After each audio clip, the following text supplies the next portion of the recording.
Bismillahirrahmanirrahim. As-salatu was-salamu ala khayr bashariyat.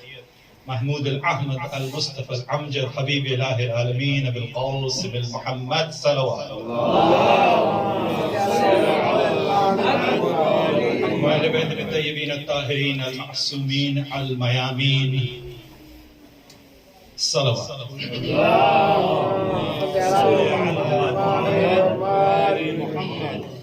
We have reached to the point where we are commemorating the 40th day of Imam Hussein's Arba'een, known as Chaliswa in our language.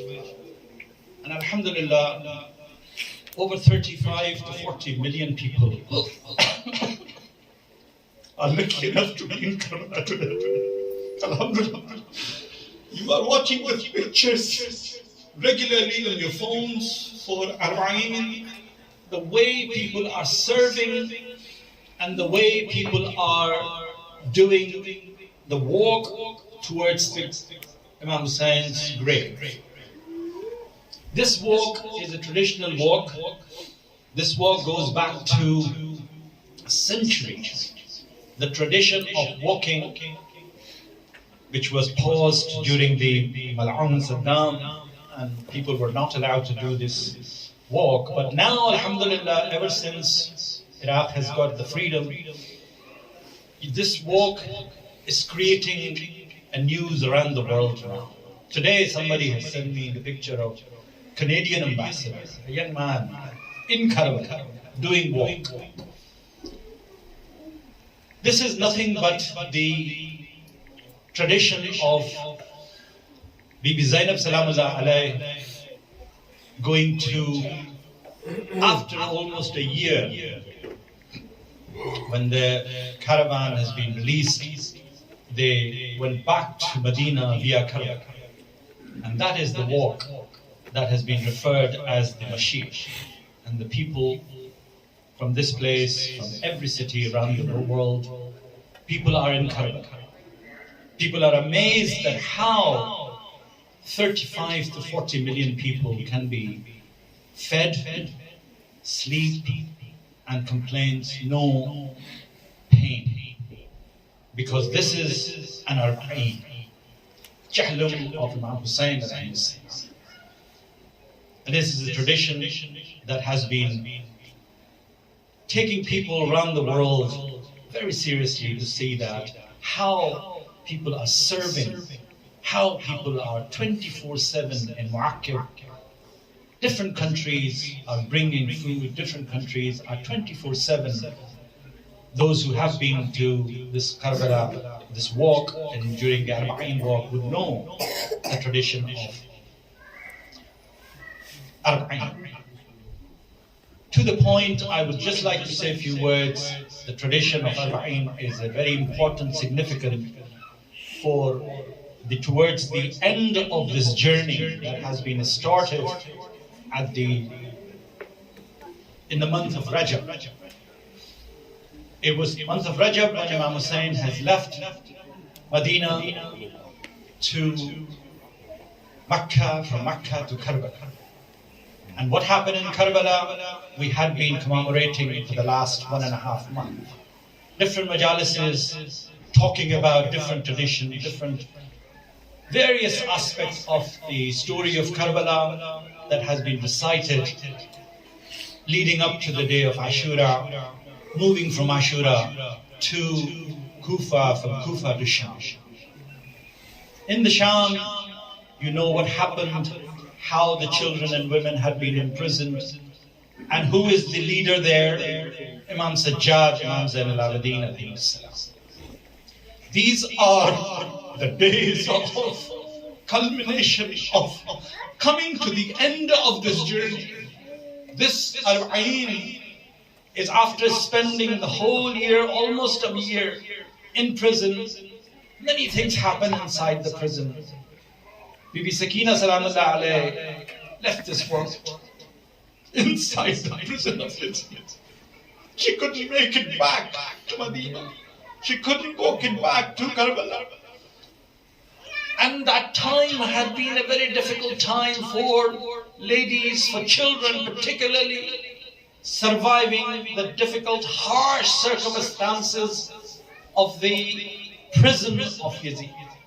However, the miracle of Allah subhanahu wa ta'ala was that Imam Hussein's jahlum had been proclaimed, and then when the prisoners were left to go back to Medina, they returned back from Karbala. And this is the day where they reached to Karbala. The heads have been given back to Imam Sajjad, the property that had been looted during the time of Ashura. These were the condition of releasing women and children and Imam Sajjad. Because there was a mutiny, there was a havoc. People realized the grandson of Rasulullah has been slaughtered with his children, with his companions. So people were kept ignorant up to that point. And now people have revolted against that. So Yazid was panicked. Umar ibn Ziyad, all of these ones who were committing the crime, Shimr, Ziljawshan, those who were committing crime were all shattered at this point. This is the time when they return back to. And today is the day when I just want to pay attention to one person, and his name is Jabir ibn Abdullah Ansari. Jabir ibn Abdullah Ansari was a companion of Rasulullah sallallahu alaihi wasallam. He was blind, and when he came to know that Allah qutila al-Husayn bi Karbala, when he heard about this news that Hussein is no longer in this world, he left whatever he was doing and moved towards Karbala. He's the first man to reach to the grave of Imam Hussein. The first man. And when he reaches to the Karbala, he threw himself on the grave and he started crying and talking to Imam Hussein. Up to the point when Imam Hussein receives him, and then he says that, Ya Jabir, leave me now. Zainab is coming. My sister is coming. Zainul Abidin is coming. They're all coming, Jabir. I'm very grateful to you that you came to my grave and you have fulfilled your love of Ahlul Bayt. Jabir is a very important person, the first man to say Ziyarat of Arbaeen at the grave of Rasulullah sallallahu alaihi wasallam. When he started, and then he reaches to Karbala and says the Ziyarat at Imam Hussein's grave. So Jahannam is a very significant day, culminating to the commemoration of Muharram.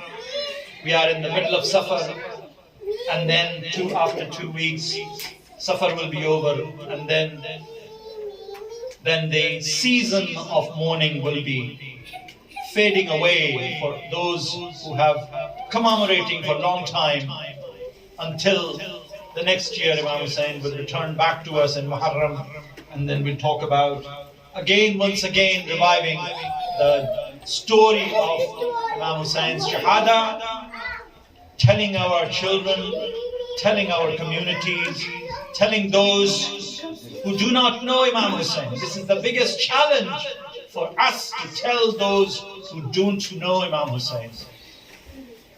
Imam Hussein must be introduced to everybody in the world, particularly in the society where we live. The community, the non-Muslims also should be aware of who was Hussein. Salli ala Muhammad wa ali Muhammad. Allahumma salli ala Muhammad